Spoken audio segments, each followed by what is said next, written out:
There are words that don't need to be shouted to pierce straight through a heart. I don't think you should come to my wedding, Mom.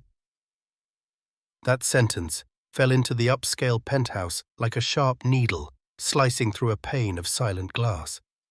The room was still drenched in Manhattan's luxurious golden afternoon light, but by the wide-open glass window, the breeze suddenly turned cold. Mrs. Evelyn May Carter, 70 years old, black slightly hunched, her silver hair tied neatly beneath a worn silk scarf, stood there holding a small gift box wrapped in old newspaper. The same hands that once gripped a mop, pushed trash carts, cradled a pale newborn in a crowded garbage lot, now trembled. But she didn't drop the gift. Facing her was Ethan Whitmore, 30 years old, a handsome, polished white man in a sharp suit. He had just spoken. His eyes couldn't bring themselves to meet hers, the woman who had raised him with everything she had, and everything she didn't. "It's not that I'm ungrateful," Ethan said in a low voice. "It's just, I've tried so hard to make everything perfect. My fiancée, her family, they don't know my background, and I don't want to make things uncomfortable." "I understand," Evelyn replied softly, her eyes never leaving the face that was now avoiding her. "I didn't mean to hide you. But you know." Ethan swallowed hard. "The race thing will raise questions. There will be prejudice, and I don't want to have to explain." Evelyn was silent, not because she was surprised, but because she had sensed this coming. Ever since Ethan graduated from law school, the distance between them had grown a little wider each year. From "Mom, I want you at my graduation," to "Mom, the school only allows a limited number of guests," from "Let me take you out to meet my friends," to "My friends are kind of conservative. Don't feel bad if they say something awkward." And now finally it was, "Don't come to my wedding." Evelyn looked around the room, which was once her home. She had swept the floors, fixed the stove, and planted those small lavender bushes on the balcony with her own hands. Now everything sparkled, but nothing belonged to her. She gently placed the small gift box on the wooden shelf by the door. "Just a pair of cufflinks I found at a thrift store. I polished them real nice." Ethan glanced at it. Didn't reply. "I won't come. I'll keep my word," Evelyn said, stepping back. Then another step. As she turned to leave, she didn't cry. She offered a soft smile, like a mother who had witnessed both a child growing up and growing distant. "I was once the light in a child's eyes. Now I am merely the shadow in his memory." Harlem. Winter 1995. Evelyn was only 45 at the time, but life and hardship had carved deep lines across her face like grooves etched into rotting wood. She worked the night shift at a homeless intake center, a job no one else wanted, because the pay was low and the human trash was too much. She took it because she needed money, to live, and to keep breathing in a world that left little room for a short, black, uneducated woman to breathe. That night she heard a cry. Unlike the wails of people with an addiction, madmen or drunks, this cry was small, faint, yet desperate, like a fragile life clinging to the cold. She followed the sound and found an old cardboard box between two dumpsters behind the center. Inside was a newborn, pale white blonde hair, blue eyes, skin reddened by the chill. She looked around. No footsteps, no sound, no clue. She sat down, took off her scarf, wrapped the child in it, cradled him against her chest, gently patting him as she whispered, "Don't be afraid.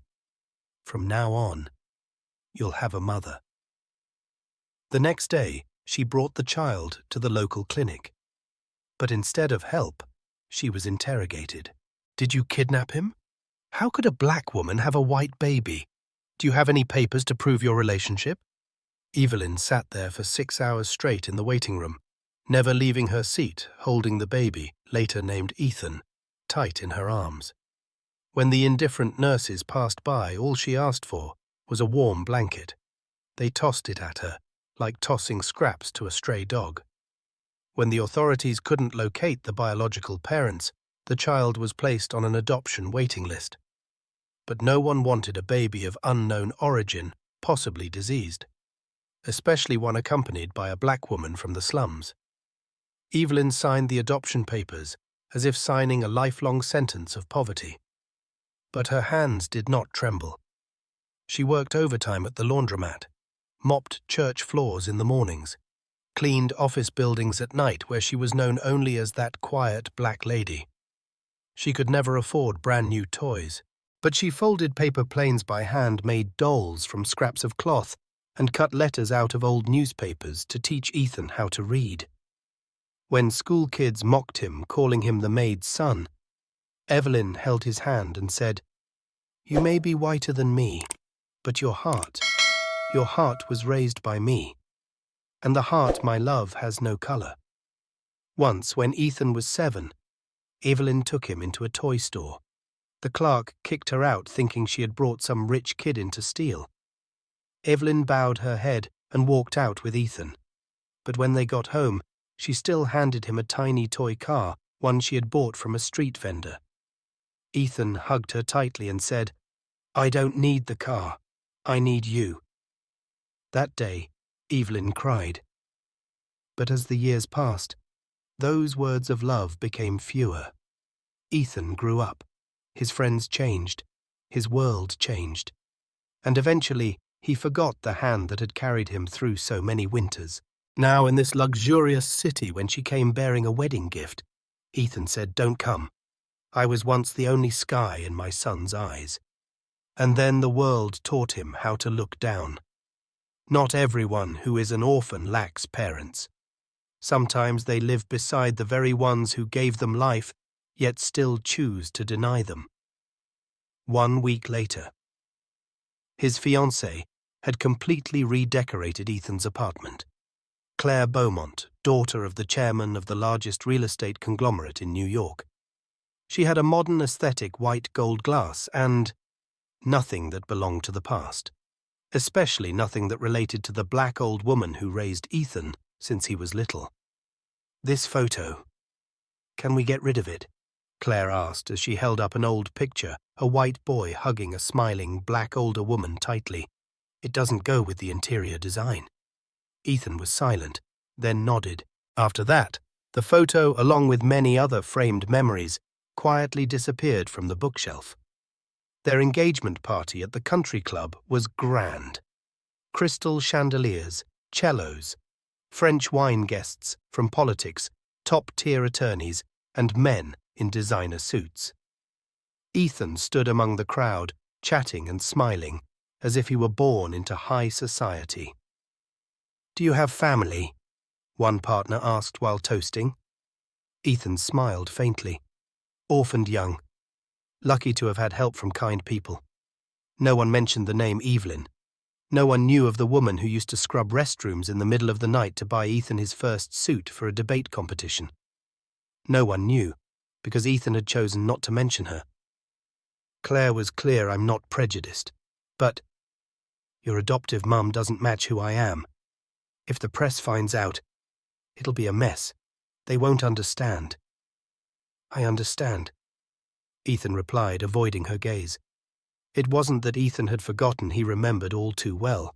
The nights Evelyn stayed up until 3 a.m. helping him with biology models. The times she pretended to be a judge so he could practice arguments. The days she skipped meals to buy him books. But those memories didn't fit into his current world. There was a time Evelyn came by Ethan's law office to bring him a hand-knit scarf. The receptionist stopped her. "Are you making a delivery?" "No. I'm Ethan's mother." An assistant walked by, glanced at her, then let out a subtle, mocking smile. "Oh, adoptive mother. I'm sorry, but he's in a meeting with high-profile clients. It's not a good time for personal visits." Evelyn said nothing. She just nodded, left the scarf, and quietly walked away. Ethan later received the scarf wrapped in a plastic bag with a handwritten note inside, "I hope you're not cold." He placed it in his desk drawer. Didn't take it home. Didn't dare let Claire see it. One night Evelyn called and gently asked, "Can I come see my son, working as a lawyer?" Ethan replied, "I don't think that's possible, Mum. My firm doesn't allow people without appointments." On the other end of the line, Evelyn let out a faint chuckle. "That's all right. I just wanted to know. You're doing okay." Ethan wasn't a bad person, but he had chosen silence, the kind that kills love slowly, politely and rationally. He wasn't cruel. He wanted a life that didn't trace back to the person who raised him. "I don't need you to call me mother. I only hope that when you succeed, you don't wipe away the footprints of the one who carried you the whole way.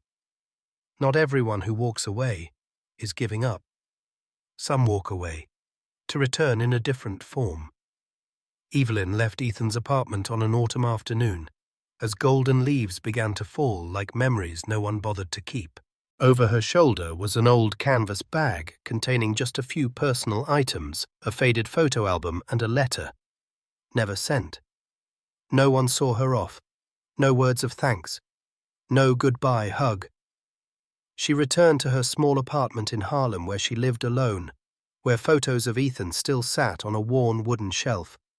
She took each frame down, dusted it off, and placed it in a box. Not because she wanted to forget, but because she needed to make space for a new Evelyn. The next day, she went to the bank. She presented an account that had been dormant for nearly 15 years. The bank teller checked it, looked up, eyes wide. "Your balance is over $6.2 million. Evelyn smiled. "Thank you." The mother of a successful child doesn't need much, but a mother who's been rejected needs a fresh start. For years she had quietly invested the compensation from her brother's accident into a small, growing pharmaceutical company. No one knew, not even Ethan. She didn't live lavishly, didn't buy a new home, didn't upgrade her phone. She lived like a poor woman, to raise a child with kindness, not wealth. And now, when all of that had been deemed a burden, she decided to use that money for children who would never call her mother, but would never reject love. Evelyn called Gloria Jenkins, her old friend from their days cleaning hospital floors. "Do you remember Harrison and Associates? That high-end investment firm we used to mop floors for?" Gloria laughed. "Of course.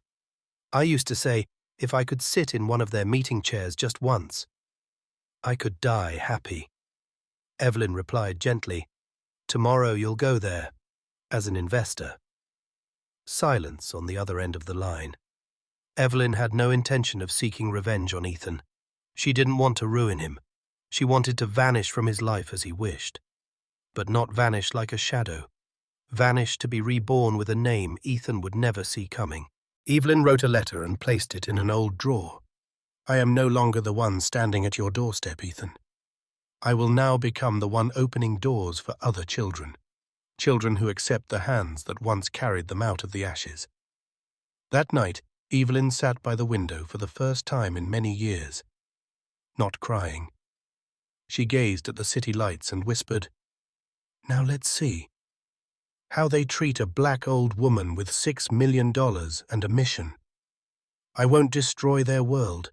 I'll build another one where no one gets turned away for not matching the furniture's color. They used to look at me as a janitor. Today they pour wine for me and call me an investor." Headquarters of Harrison and Associates, Manhattan, a 30-story glass-paneled skyscraper where everyone wore dark suits and walked like they were racing against time. A place Evelyn once mopped. She once bowed her head walking past the receptionist. A place she once dreamed of entering just once, without a broom in hand. That morning she wore a simple black dress with a high collar, a pair of low shoes she had carefully polished. Her hair was neatly pinned up, her lips dabbed with plum-colored lipstick. Her face still bore the deep brown skin carved by years, but her eyes belonged to someone who knew they held invisible power. The person who greeted her was a young assistant, visibly puzzled, not to see a chauffeur or a bodyguard. "I'm sorry, ma'am. Who are you here to see?" Evelyn pulled out a white business card with gold trim. "Call Jonathan Harrison. Tell him I'm the woman he needs to give 30 minutes to this morning." The assistant frowned, then, upon seeing the signature at the bottom, quickly picked up the phone, her voice changing instantly. "Yes, Miss Carter. Please have a seat in the VIP lounge. Tea will be served shortly." 15 minutes later, Jonathan Harrison, a man in a $3,000 suit, walked in with a smile as wide as a tidal wave. "Ms. Carter, it's truly an honor to receive you. I've heard quite a bit about your silent investment portfolio."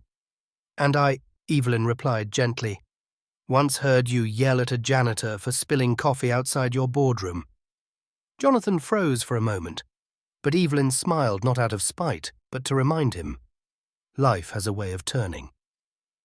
The meeting took place in a marble-tiled room with bulletproof glass baccarat crystal glasses and a financial strategy board stretching across the walls. Evelyn sat there unfazed, unashamed, discussing growth rates, cash flow, compound returns.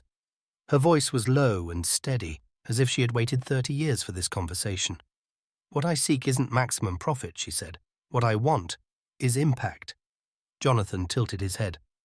"Impact, as in social impact, specifically scholarships, training centers, places where children who were abandoned like my own once was can rediscover their value, without changing their skin color or identity."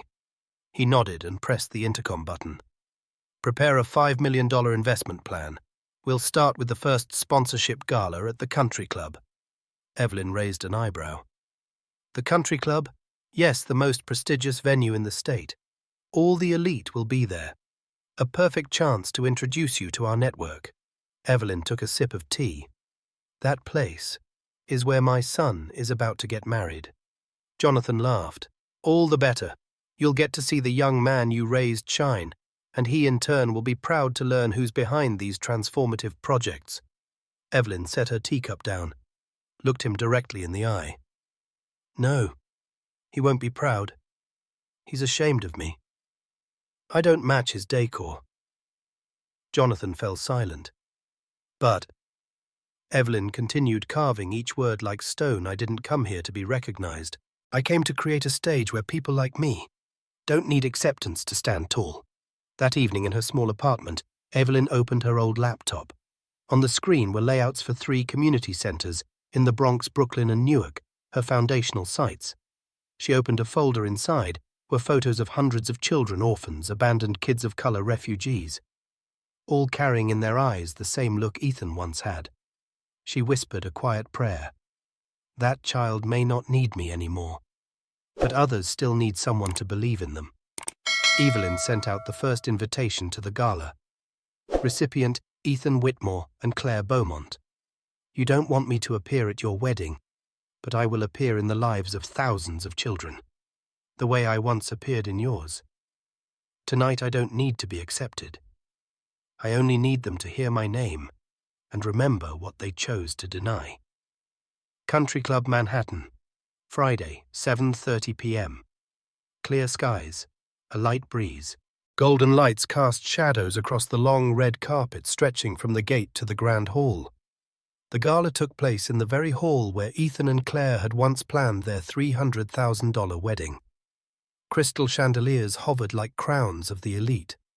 Chilled champagne filled every glass.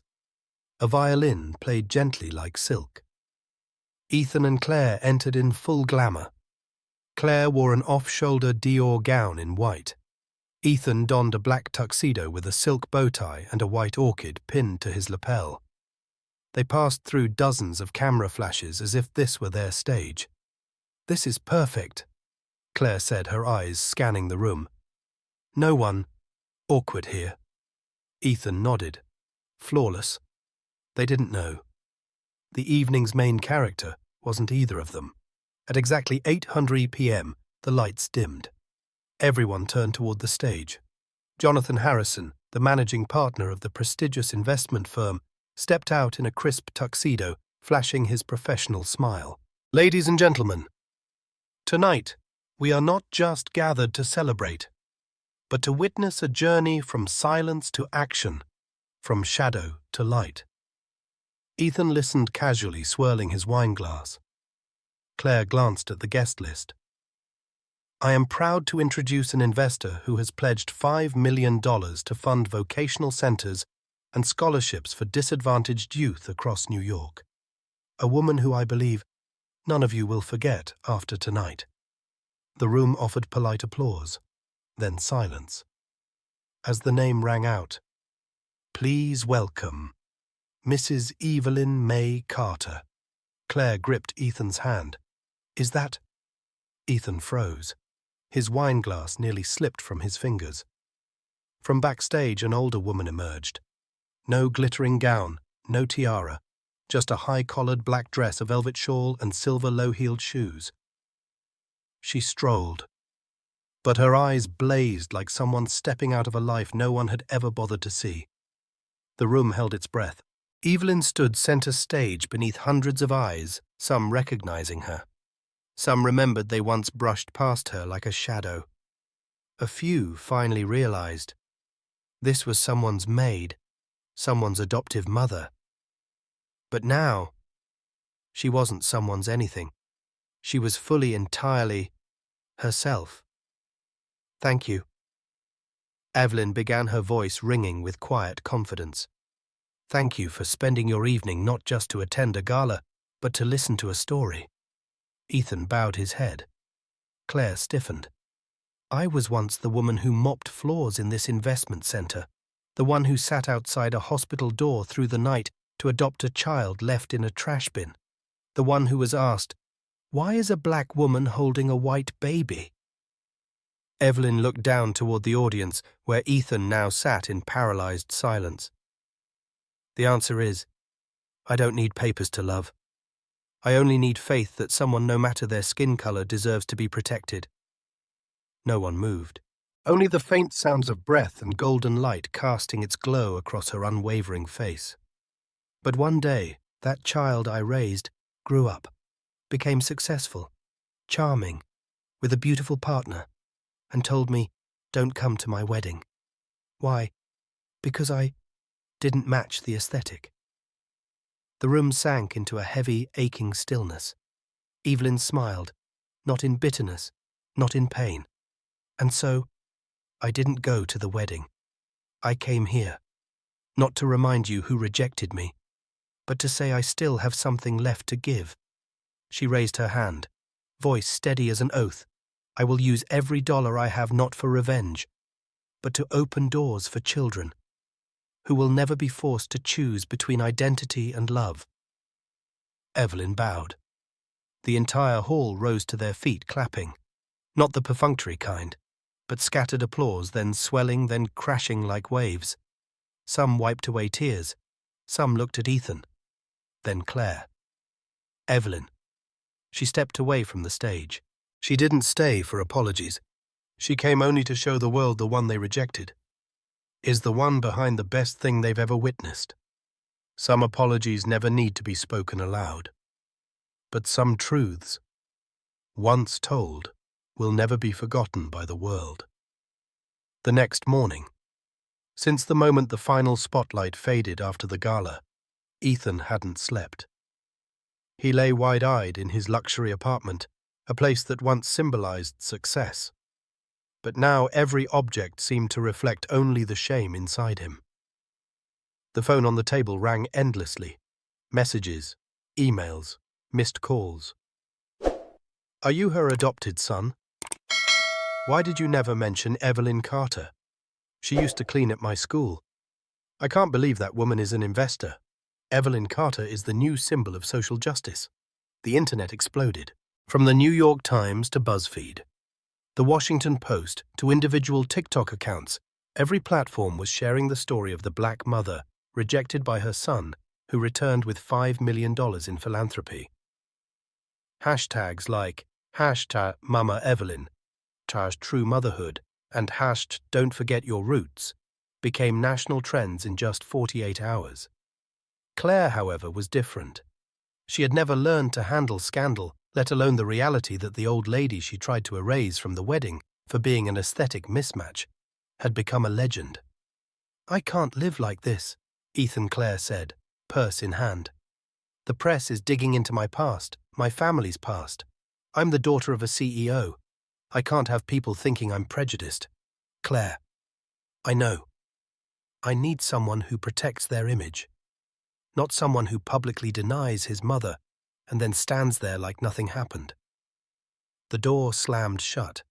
Ethan sank to the floor. For the first time, he realized that everything he had built wasn't founded on gratitude, but on erasure.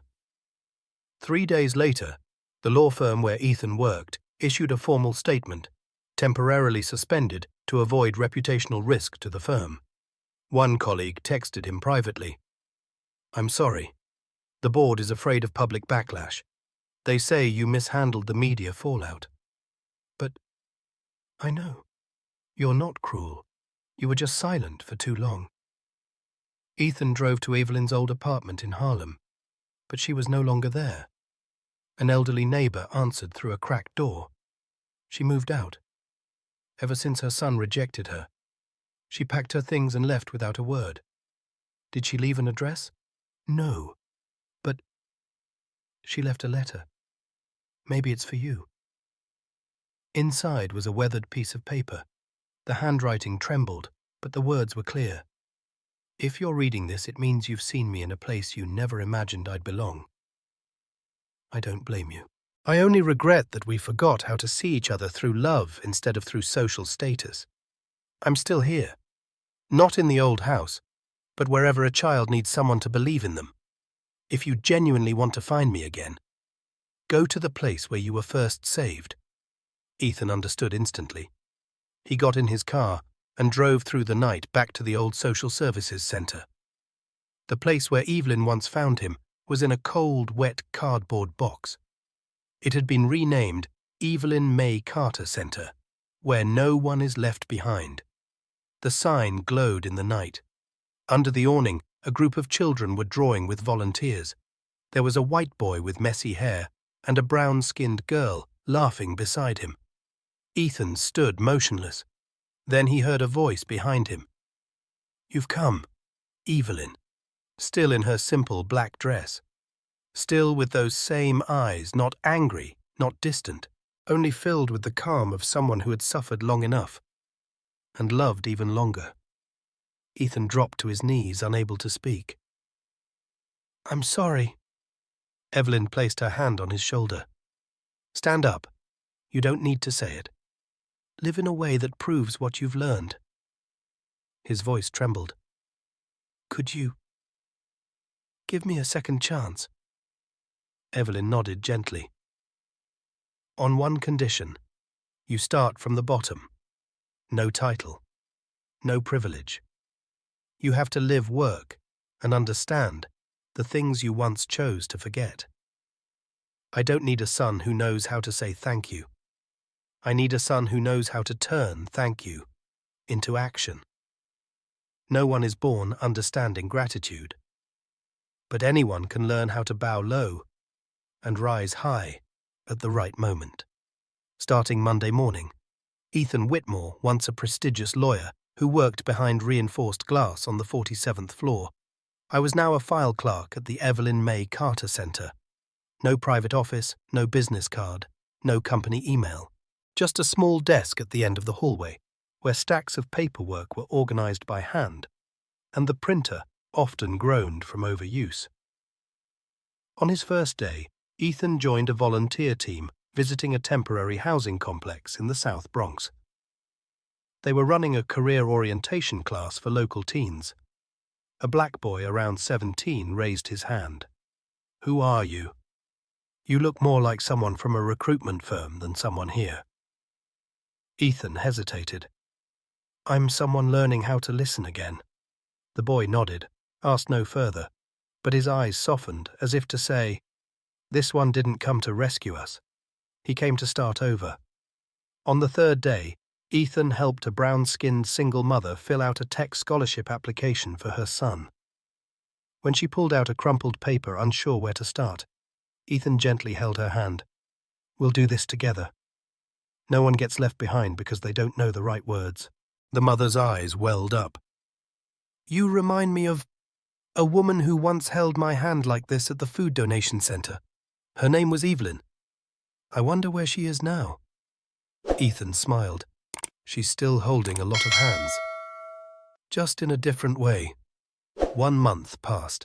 Ethan grew used to waiting hours to process forms, frequently used to deal with crying children, interrupting counseling sessions, used to the suspicious looks from people society had turned its back on them, and he realized in each of those eyes was the reflection of his younger self, a child left in a cardboard box, shivering in the cold, who survived because someone never asked why, just asked, "Are you hungry?" Saturday night.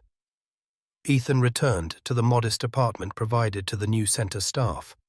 No television, no marble countertops, no smart oven, only one photo on the wall. A young Evelyn holding a blonde-haired boy. Their hands were tightly clasped, standing in front of a tattered store that they once called home. Ethan stared at the photo as if watching his childhood unroll before him, a past he once tried to hide. One rainy afternoon, Ethan was assigned to help a group of students prepare for college entrance exams. A brown-skinned boy named Jose, with bright eyes, asked, "What school did you graduate from?" Ethan replied softly, "Columbia Law School." The group murmured in awe. Jose hesitated. Then, "Why are you here?"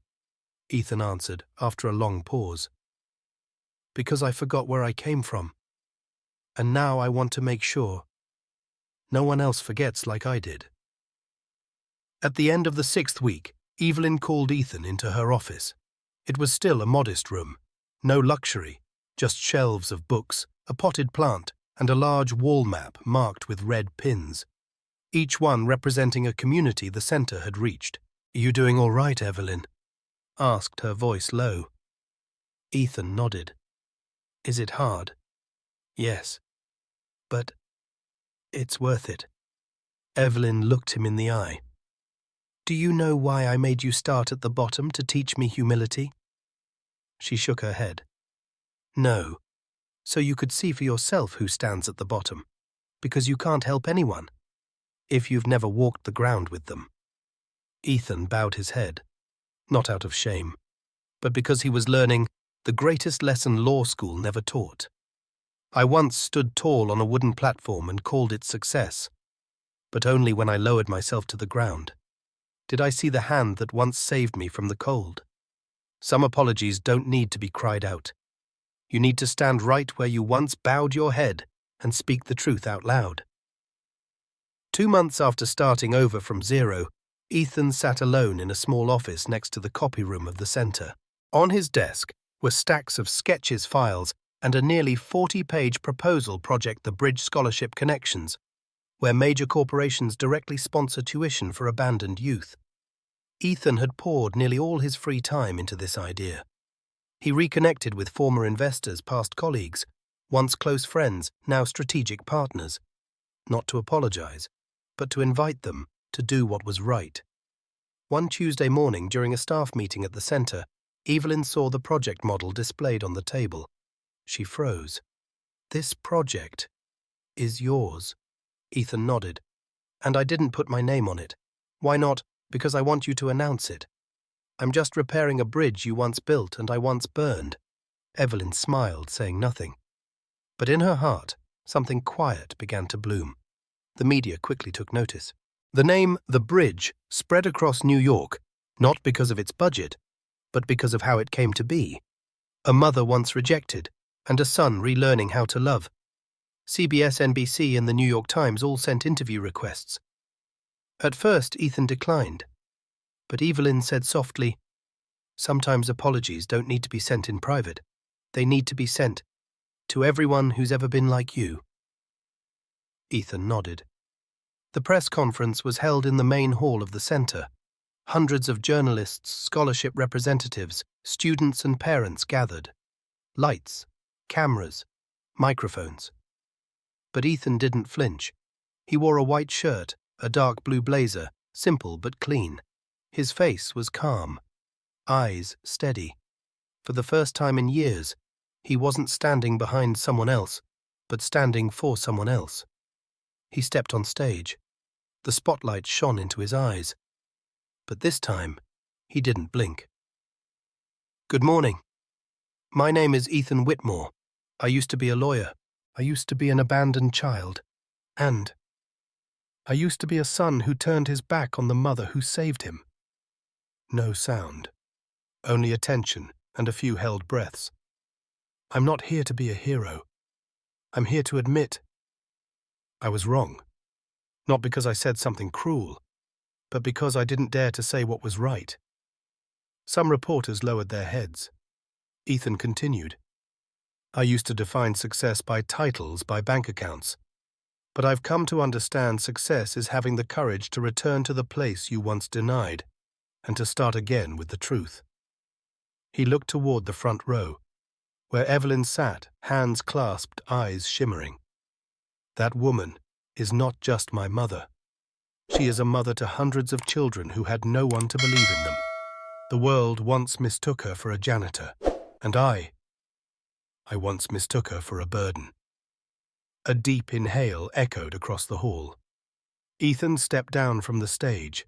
He walked to Evelyn, and then he knelt, before the crowd, before the cameras, before himself.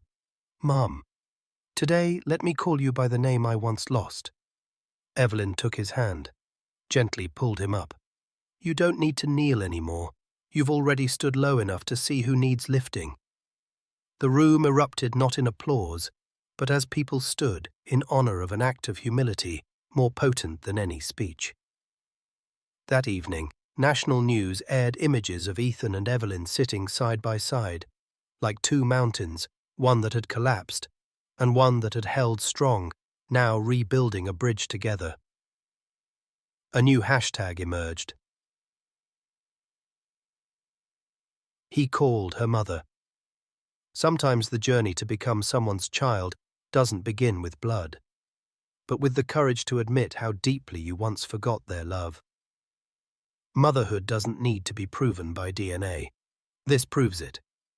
Whether you're willing to stand for the person who has stood for you your entire life. 2 years later. The Evelyn May Carter Center had expanded to 5 branches across New York. At every entrance, a banner read, "No one left behind," no matter your skin, your voice, or where you were born. Ethan was now the executive director of the entire network. His office was simple, a single bookshelf, a potted plant, and a hand-painted picture of a blonde-haired boy sitting in the lap of a black woman. Both were laughing in a schoolyard. Below it, a scribbled line in purple ink read, "You didn't leave me, even when the world tried to." And Evelyn. She had stepped down from management, becoming a community advisor and ambassador. She visited poor schools, refugee centers, and community talks, but she always refused the title inspirational figure. She said, "I'm just a mother whose child once forgot, but never forgot how to be a mother." One Wednesday morning, Ethan and Evelyn had breakfast at a small corner cafe, the same place where they once shared a toast when Ethan was little. He ordered 2 cups of black coffee. No sugar, no cream, just how Evelyn liked it. "See?" Evelyn smiled. "The city's still loud, but this time, we're not afraid it'll swallow us whole." Ethan nodded. "Because this time, we're not running from it. We're walking into it with everything we have." She placed her hand on his. "And with whom we have." That evening, during the 2nd anniversary of Project The Bridge, Ethan addressed a crowd of thousands. Behind him stood students who had once been homeless, who had dropped out, who had been bullied for their race or gender. But we are now enrolled in top universities. Ethan ended his speech with a single line. "I don't know if I'll ever achieve something great, but I do know this. I'll never again make the greatest mistake of my life, forgetting to call the one who saved me." "Mom." Applause rose like a tide. Backstage, Evelyn wiped her tears not from sorrow, but from the quiet joy of knowing love when sown from the heart. It will always find its day to bloom. 3 months later, they launched a new initiative. Voice Without Name, a scholarship for teenagers with no birth certificate, no legal parents, or who had been abandoned. Ethan said, "Because I know what it feels like to be called nobody, and I want each of those kids to know they don't need a royal surname. They need courage, like my mother had." That winter, the two returned to the old apartment in Harlem. It had been preserved as a living museum for students to visit, to see that something great can begin from the smallest room. Evelyn walked in, placing her hand on the old photo. She and the blonde boy were standing in front of a laundromat. "This is where you began," she said. "And where did you come back? Not because you failed, but because you were strong enough to say sorry." Ethan smiled. He sat beside her. "And this time," he said, voice steady, "I'm not going anywhere. Without you.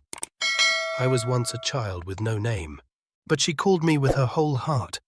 And today, I call her back with the one word that holds everything: Mom."